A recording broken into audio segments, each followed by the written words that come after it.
निवास स्थान तथा कर दायित्व चैप्टर पढ़ेंगे। ठीक है, तो आइए सबसे पहले हम समझते हैं निवास स्थान किसे कहते हैं। देखो पीडीएफ में, निवास स्थान एक करदाता जिस स्थान पर रहकर, एक करदाता, करदाता मतलब ये होता है जो व्यक्ति होता है जो टैक्स चुकाता है, उस व्यक्ति को बोलते हैं करदाता। तो एक करदाता जिस स्थान पे रहकर अपनी आय कमाता है उसे करदाता का निवास स्थान कहते हैं। जैसे आप ही हो, मान के चलो करदाता, टैक्स चुकाते हो, आप जिस जगह में रह के अपनी आय अर्जित करते हो, जैसे भारत में रह के अपनी आय अर्जित करते हो तो आप भारत के निवासी कहलाओगे। तो वैसे एक करदाता जिस स्थान पर रहकर अपनी आय अर्जित करता है, आय कमाता है, उसे करदाता का निवास स्थान कहते हैं। एक करदाता का क्या कहेंगे? निवास स्थान। एक करदाता अपनी आय भारत में तथा विदेश में अर्थात दोनों स्थानों पर आय अर्जित कर सकता है। जैसे एक करदाता जो है, जैसे भारत में अक्सर देखे होंगे बहुत सारे व्यक्ति ऐसे हैं जो भारत में भी पैसा कमा रहे हैं, विदेश से भी पैसे कमा रहे हैं, जैसे यूट्यूब के जरिए या और इंस्टाग्राम के जरिए और अदर सोशल मीडिया प्लेटफॉर्म के जरिए भारत में रह के रहता है, लेकिन वो विदेश से भी डॉलर में पैसा कमाता है। कमाता है कि नहीं कमाता है? तो वैसे एक करदाता जो है वो भारत में भी पैसा कमा सकता है या विदेश से भी पैसा कमा सकता है, या दोनों जगह एक साथ भी कमा सकता है। भारत से भी पैसा कमा सकता है और विदेश से भी कमा सकता है, किंतु उसकी कौन सी आय कर योग्य होगी या उसकी निवासी स्थिति पर निर्धारित करेगा। मतलब जो दोनों जगह कमाता है या एक जगह भी कमाता है तो उसका कौन सा आय जो है वो कर योग्य होगा, ये उसके निवासी स्थिति पर निर्धारण करते हैं। तो निवास स्थान तो समझ में आ गया होगा, जिस जगह में रह के वो आय अर्जित करता है वह क्या कहलाता है? निवास स्थान कहलाता है। ठीक है, अब निवासियों के प्रकार पढ़ेंगे हम। ठीक है, निवासियों के प्रकार,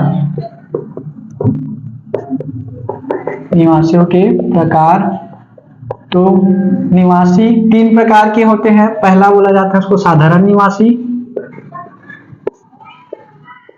ठीक है, पहला साधारण निवासी, दूसरा असाधारण निवासी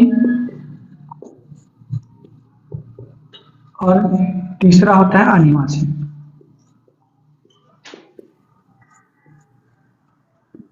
देखो अभी हम निवास स्थान पढ़े, तो निवास स्थान एक करदाता जहां रह के अपनी आय अर्जित करता है उसे उस करदाता का निवास स्थान कहते हैं। और करदाता दो जगह पर कमा सकता है, या तो भारत में भी कमा सकता है, विदेश में भी कमा सकते हैं, या एक जगह भी कमा सकते हैं, दोनों जगह में भी एक साथ कमा सकते हैं। लेकिन कौन सी आय उसका टैक्सेबल होगा, कर योग्य होगा, उसकी निवासी स्थिति पर निर्धारण करता है। तो निवासी स्थिति मतलब वो तीन प्रकार के निवासी हो सकते हैं, एक तो साधारण निवासी, दूसरा असाधारण निवासी और तीसरा अनिवासी। तो साधारण निवासी किसे कहेंगे, असाधारण निवासी किसे कहेंगे, अनिवासी किसे कहेंगे, ये समझेंगे अर्थ। ठीक है, अगर अर्थ क्लियर होगा तभी से क्या आधार पर क्वेश्चन बनेगा। तो साधारण निवासी किसे कहेंगे ये समझने के लिए देखो अर्थ समझते हैं हम। तो साधारण निवासी का पहला अर्थ समझते हैं, किसे कहेंगे? तो आधार शर्त और अतिरिक्त शर्त दो होता है, एक तो होता है आधार शर्त और दूसरा होता है अतिरिक्त शर्त। ठीक है, अब शर्त में क्या होता है ये थोड़ा आगे में बताऊंगा मैं। ये समझना, दो शर्त होता है, एक तो होता है आधार शर्त और दूसरा होता है अतिरिक्त शर्त। और इसमें भी दो दो होता है, आधार शर्त में पहला और दूसरा, अतिरिक्त शर्त में भी पहला और दूसरा। दोनों शर्त में दो दो शर्तें होते हैं। आधार में भी दो शर्त है, अतिरिक्त शर्त में भी दो शर्त है। इतना समझ में आया? तो साधारण निवासी किसे कहेंगे? देखो एक व्यक्ति आधार शर्त में से कोई भी एक, ये दो बताया ना, इसमें से कोई भी एक शर्त, समझ में आया? चाहे पहला पूरा करे या दूसरा पूरा करे, आधार शर्त में से एक शर्त पूरा करना है, चाहे पहला करे या दूसरा करे। और अतिरिक्त शर्त में से दोनों करता है। ठीक है, दोनों पूरा करता है तो क्या निवासी कहलाएगा? साधारण निवासी। समझ में आया? साधारण निवासी किसे कहेंगे? आधार शर्त में से कोई एक शर्त और अतिरिक्त शर्त में से दोनों शर्तें पूरा करता है, उसे क्या कहेंगे?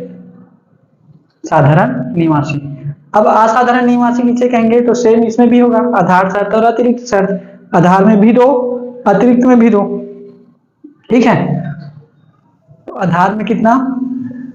दो, पहला और दूसरा, अतिरिक्त में कितना, इसमें भी 2, पहला और दूसरा। ये समझ में आया? ये दोनों में से कोई एक करना है आपको, दोनों में से क्या करना है, एक, और अतिरिक्त में से दोनों नहीं करता है। इसमें क्या करता था, दोनों पूरा करता था, इसमें दोनों पूरा नहीं करता है। तो कौन सा निवासी कहलाएगा, असाधारण निवासी। साधारण निवासी किसे कहेंगे, आधार शर्त में से कोई भी एक शर्त और अतिरिक्त शर्त में से दोनों शर्त पूरा करता है, उसे क्या कहते हैं, साधारण निवासी कहते हैं। असाधारण निवासी किसे कहेंगे, आधार शर्त में से कोई भी एक शर्त और अतिरिक्त शर्त में से दोनों शर्तें पूरा नहीं करता है, उसे क्या कहेंगे, असाधारण निवासी कहेंगे। तो अनिवासी के लिए भी वही हो जाएगा, एक तो आधार में भी पहला और दूसरा, ठीक है, और अतिरिक्त में भी पहला और दूसरा, आधार में भी पहला दूसरा, अतिरिक्त में भी पहला दूसरा। तो इन दोनों में से कोई एक देखते थे, अगर ये दोनों में से पहला भी नहीं करता ना दूसरा भी नहीं करता, दोनों नहीं करता है, तो कौन सा निवासी हो गया, फिर अनिवासी हो गया। जब ये आधार ही पूरा नहीं करेगा तो अतिरिक्त देखने की जरूरत नहीं है। समझ में आया? एक बार और आप सिंपल साधारण शब्दों में समझ लो। साधारण निवासी, असाधारण निवासी और अनिवासी समझने से पहले शर्त होता है, 2 शर्त होता है, एक तो आधार शर्त होता है, दूसरा अतिरिक्त शर्त होता है। तो आधार शर्त में पहला और दूसरा ये क्या होता है, थोड़ी देर में बताऊंगा, पहला क्या है दूसरा क्या है। तो सबसे पहले अर्थ समझने के लिए समझना, आधार में से कोई एक करना है, अतिरिक्त में से दोनों करना है, तो क्या कहलाएगा, साधारण निवासी।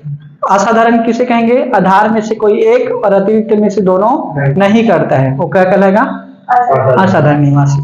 अनिवासी किसे कहेंगे, आधार में से कोई भी एक, मतलब पहला भी नहीं करता ना तो दूसरा भी नहीं करता, तो अतिरिक्त देखने की जरूरत ही नहीं है।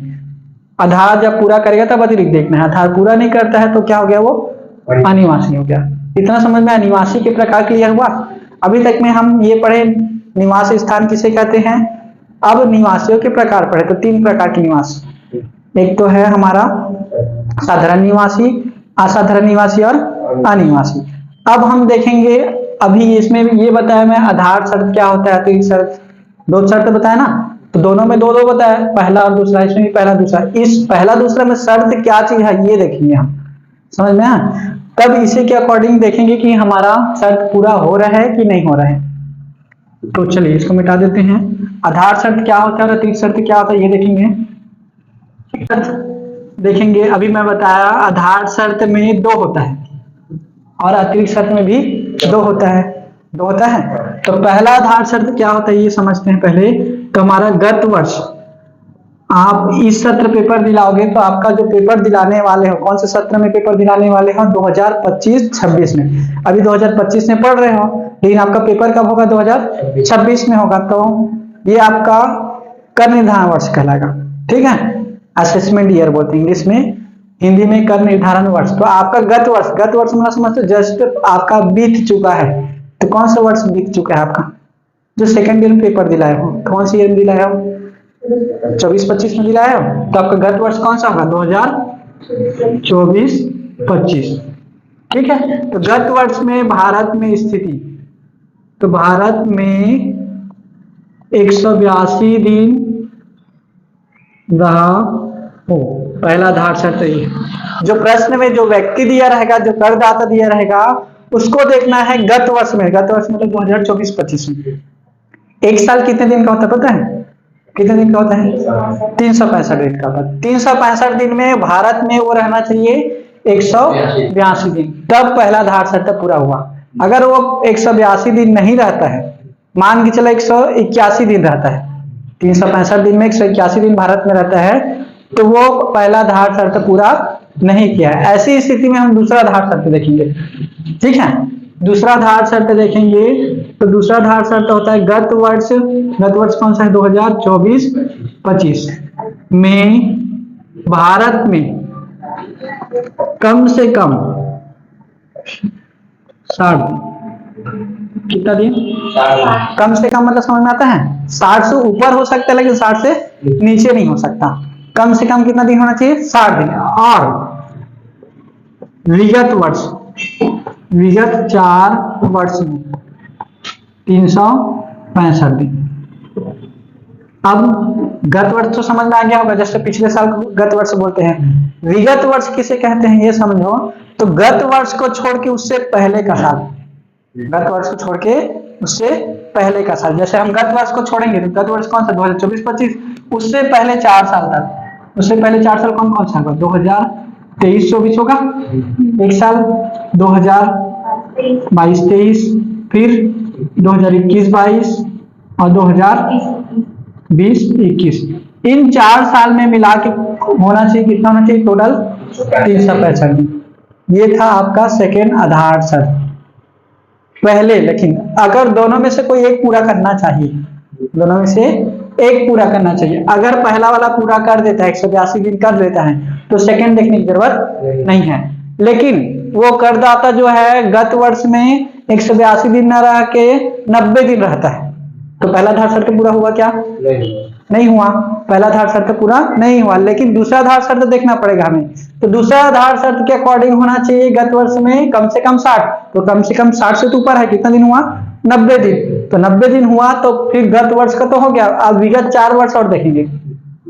4 साल में उसको होना चाहिए 365 दिन।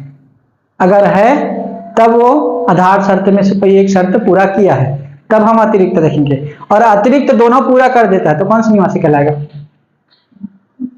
अतिरिक्त दोनों पूरा कर देता है।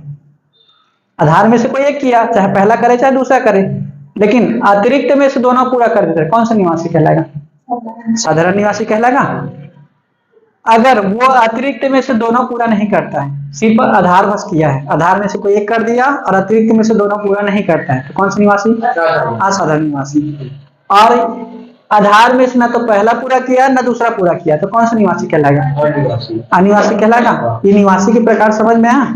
क्लियर है? आपको समझना पड़ेगा प्रश्न में कि कौन सा निवासी साधारण है, कौन सा असाधारण है, कौन सा निवासी। इतना समझ में आ गया ना?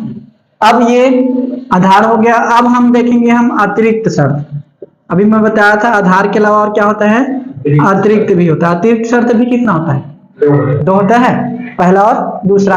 तो इसमें पहला शर्त पहले होता है विगत। विगत मतलब ये क्या बताया था, याद है? विगत मतलब क्या होता है? गत वर्ष को छोड़ के उससे पहले का साल, उसको बोलते हैं विगत। तो विगत 7 वर्ष में, विगत 7 वर्ष में भारत में 730 दिन रहा। अगर 7 वर्ष तक हम काउंट करेंगे, 4 साल तक हो गया, इस साल पीछे और करेंगे 7 साल तक, तो 7 साल में कितना दिन होना चाहिए टोटल? 730 दिन भारत में रहना चाहिए वह व्यक्ति करदाता। इतना समझ में आया? अगर ये तो पहला अतिरिक्त शर्त था। दूसरा अतिरिक्त शर्त ये होता है विगत, अगर 7 में पूरा नहीं कर पाता है तो हम 10 साल तक देखेंगे। 7 में पूरा नहीं कर पाएगा तो कितना साल तक? 10 साल तक। तो 10 वर्ष में भारत में 2 वर्ष रहा हो तो 1 साल में 365 दिन होता है। तो 2 वर्ष में कितना दिन होगा? 730 दिन होता है। तो 730 दिन ही याद करके रखना है आपको अतिरिक्त शर्त के लिए। 730 दिन रहना चाहिए। कहाँ रहना चाहिए? भारत में रहना चाहिए। अब भारत में 730 दिन रहना चाहिए। पहले 7 साल तक देखोगे, 7 साल में अगर पूरा नहीं होता तब आप देखोगे 10 वर्ष तक, 10 साल तक। अगर 10 वर्ष में पूरा नहीं होता है तो फिर वो कौन सा निवासी हुआ? असाधारण निवासी हुआ। ठीक है, आधार तो कर दिया था तभी तो हम अतिरिक्त में आए। आधार करेगा तब अतिरिक्त देखोगे। तो आधार कर दिया और अतिरिक्त नहीं करता तो असाधारण निवासी। लेकिन आधार कर देता और अतिरिक्त भी कर देता है तो साधारण निवासी। लेकिन आधार में से कोई भी नहीं करता है तो अनिवासी। इतना क्लियर हुआ? ये थ्योरी था आपका, ये फॉर्मेट है। आधार बता दिया मैं, अतिरिक्त बता दिया। अब इससे रिलेटेड क्वेश्चन देखेंगे। ठीक है, तो एक और बनते 2 टाइप से क्वेश्चन बनता है इसमें। सकल कुल आय की गणना भी करते हैं, उसका भी फॉर्मेट बता देता हूँ, फिर उसके बाद फिर मैं इससे रिलेटेड क्वेश्चन बताऊंगा। तो सकल कुल आय की गणना देखेंगे। और एक और नोट बताना था इसमें, तो ध्यान से समझना नोट। अगर प्रश्न में वो भारतीय नागरिक है, भारत का नागरिक है, बता देता है प्रश्न में, आपको अपने से नहीं समझना कि भारत के नागरिक है कि नहीं है। आपको प्रश्न में बताया रहेगा कि वो भारत का नागरिक है, भारतीय मूल का नागरिक है, ऐसे बताया रहेगा। समझ में आया? प्रश्न देखोगे उसने बोला रहेगा भारतीय मूल का नागरिक है या भारत का नागरिक है, तो ऐसी स्थिति में उसे गत वर्ष में 182 दिन रहना अनिवार्य है। मतलब पहला आधार शर्त पूरा करना अनिवार्य है। ठीक है? कैसी स्थिति में? जब वो भारत का नागरिक हो, भारतीय नागरिक ऐसे बोला रहेगा, तो उसके लिए गत वर्ष में 182 दिन रहना अनिवार्य है, पहला आधार शर्त पूरा करना अनिवार्य है। अगर वो 181 दिन भी रहता है तो दूसरा वाला देखेंगे नहीं देखेंगे? नहीं देखेंगे। क्यों नहीं देखेंगे? क्योंकि वो भारतीय मूल का है। तो भाई मैं क्या बताया, गत वर्ष में 182 दिन रहना अनिवार्य है, मतलब पहला आधार शर्त पूरा करेगा तभी दूसरा में जाना, अतिरिक्त में। अब पहला कर देता तो दूसरा देखने की जरूरत नहीं, क्योंकि दोनों में से कोई एक करना है, दोनों में से एक करना है, तो पहला कर देता है तब अतिरिक्त देखोगे। लेकिन पहला नहीं करता है तो दूसरा देखेंगे ही नहीं। क्यों नहीं देखेंगे? क्योंकि भारतीय नागरिक है, और भारतीय नागरिक होने की दशा में उसे गत वर्ष में 182 दिन रहना अनिवार्य है, मतलब पहला आधार शर्त पूरा करना अनिवार्य है। अगर 181 दिन रहता है तो डायरेक्टली वो क्या हो गया, अनिवासी हो गया, क्योंकि पूरा नहीं किया। समझ में आया? ये नोट याद रखना। अगर भारत का नागरिक है तो उसके लिए पहला आधार शर्त पूरा करना अनिवार्य है। अगर भारतीय नागरिक नहीं है तो पहला नहीं करता तब दूसरा देखना है।